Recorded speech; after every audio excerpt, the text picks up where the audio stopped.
Voilà ce que ça donne quand on retire le bloc clim chauffage. Donc il est là. Là c'est le trou d'évacuation d'eau. Il faudra bien le mettre. Là-bas c'est le tuyau de clim, donc j'ai fermé pour pas faire entrer trop d'humidité dedans. La bouteille déshydratante je vais la changer donc je m'en fous.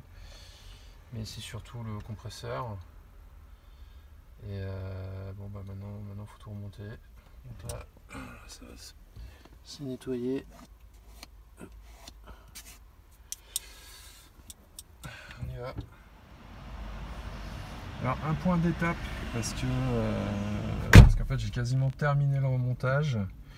C'est les points d'attention sur le remontage. Donc le tableau de bord en lui-même, franchement c'est assez simple à remonter. Donc avec ces plots de centrage, donc il y en a un à gauche, il y en a un au milieu, il y en a un à droite. Alors, en général c'est celui du milieu, c'est un peu difficile parce qu'il passe par le bloc chauffage. Mais la grosse difficulté c'est que ce tableau de bord est vraiment très lourd. Je l'ai fait tout seul, mais alors vraiment en grande difficulté.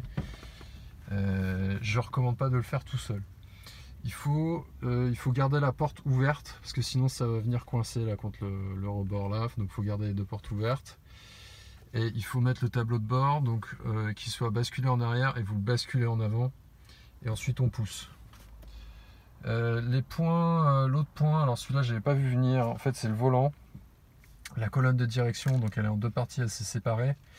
Le problème c'est que moi j'avais peut-être dû faire tourner un tout petit peu la colonne de direction et donc mes roues ne sont plus droites. Donc ça a pris du temps de les remettre droites. Un autre point c'est au niveau des faisceaux là, là on a les faisceaux de clim donc ils arrivent devant. Il y a ça appartient à la clim, le bloc carré. Il y a ce gros bloc carré, ça c'est à la clim, ça part à droite.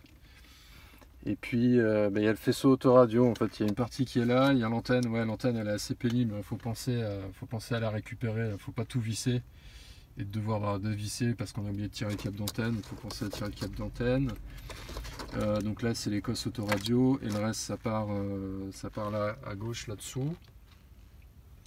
Sinon après il faut penser, ça c'est les feux de détresse et puis on a le faisceau là-bas pour l'afficheur multifonction. D'ailleurs la vis qui est au fond là-bas, je suis pas arrivé à la remettre, ça mord pas. Pourtant le tableau de bord il est super bien mis, mais j'ai pas réussi à la remettre. Tant pis, c'est pas très grave. Après ici, faut penser à remettre les câbles. Sinon dessous, alors si vous prenez pas de photos, il y a à peu près aucune chance que vous vous souveniez comment c'était branché. Même moi, en ayant pris les photos, en ayant pris les vidéos, j'ai bien passé une demi-heure, trois quarts d'heure à regarder mes photos et mes vidéos pour voir le cheminement des câbles. Donc là, c'est le bloc bleu, on a le blanc, on a un espace libre, ensuite on a le noir pour le chauffage, et là à gauche on a le blanc, je sais plus ce que c'est. Et à droite, je crois que c'est commande au volant. Non, à droite, ça c'est les commandes d'autoradio. Après là c'est pareil, là, il y a tout ça. Donc lui, le orange il est fixé sur le rouge qui lui-même est fixé sur la plaque grise. D'ailleurs plaque grise très facile à remettre. En fait il faut d'abord commencer par la gauche parce que c'est un peu plus serré et puis après ça rentre assez facilement. Donc il y a les vis de volant là qui sont serrées fortement. Alors là on les voit plus, elles sont là-bas. Voilà, les vis du volant, elles sont là, et il y en a deux dessous. Là encore, faire attention à ce que le volant soit droit, enfin les roues soient droites. Au pire, on peut jouer avec les cannelures qui sont ici, mais c'est pas recommandé. Sinon, il n'y avait rien de particulier, mais c'est simplement, il y a pas tant de vis que ça, mais il y a beaucoup de faisceaux, il y a beaucoup de câbles, et si on n'arrive pas à les monter correctement, enfin ça se monte pas. Je pense notamment à celui-là qui est un peu contre-intuitif puisqu'on a l'impression qu'il est monté à l'envers. Mais non, c'est normal. Et après je disais bien, là c'est important, il faut voir, donc c'est les câbles, donc ça c'est airbag et ça c'est klaxon, avertisseur sonore. Donc ça passe derrière, ça passe bien au-dessus du Neyman. Il faut venir le récupérer là. D'ailleurs c'est un peu pénible parce que c'est des câbles qui sont assez rigides.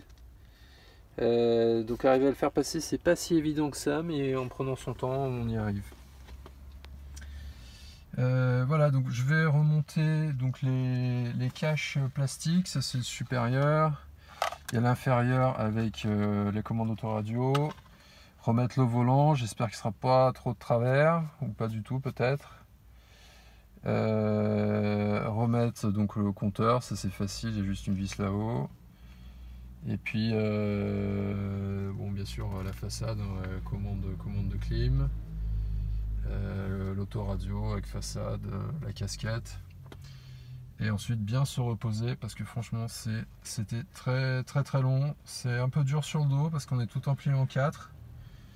Bon, et puis j'espère que ça aura été fonctionnel, que ça aura été utile et que ça vous aura été utile également. Donc si vous avez des commentaires, il y a peut-être des étapes que j'ai manquées. Ouais, je pense en fait il y a un truc là-bas, c'est l'éclairage de la boîte à gants. Lui il n'était pas très simple à avoir. Donc j'ai fait avec une pince, en fait je l'ai attrapé dans une pince et je l'ai remis comme ça. Et en dessous il faut penser, ben là il y a un connecteur dessous à remettre. Bon, c'est pas très compliqué, sinon il y a les vis là, donc faut pas les serrer trop fort. C'est du plastique, donc c'est pas la peine de serrer fort. Et donc ça c'est le bloc de chauffage sur lequel on a travaillé, il est juste là. Voilà, comme je disais, j'espère que ça vous aura été utile. N'hésitez pas à faire part de commentaires. S'il y a des étapes que je n'ai pas bien filmées ou que j'ai oublié de filmer, alors évidemment je les ai faites, mais j'ai peut-être oublié. N'hésitez pas à me le dire, j'essaierai de prendre au moins des photos ou d'écrire un descriptif. Pour arriver à remettre ce grand cache en plastique, donc d'abord il faut brancher ici l'allume-cigare comme ça. Ensuite, une fois que c'est branché, on vient repasser par-dessus. Alors j'ai décidé de ne pas enlever le levier de vitesse parce que j'ai pas envie de casser le plastique là qui est très fragile quand on fait tourner d'un quart tour.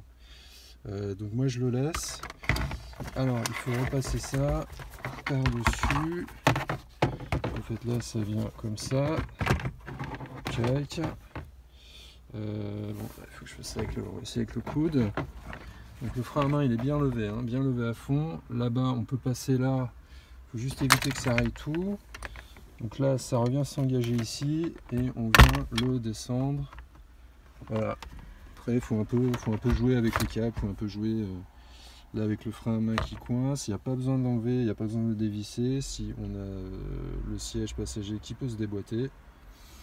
Voilà, donc après là il faut le descendre. Là ça coince un tout petit peu, donc il faut là aussi jouer de quelques millimètres derrière. Un petit piège que j'avais pas réalisé, en fait les vis qui sont là, elles sortent pas. Donc moi j'ai essayé de remettre des vis dedans, mais en fait j'étais en train de visser, donc du coup dans l'autre vis, ça s'est mis dans le plastique, ça a commencé à visser dans le plastique. Donc voilà, il faut penser à ça, attention là, les vis elles y sont déjà, ne les cherchez pas, vous ne les avez pas perdues, elles sont bien là.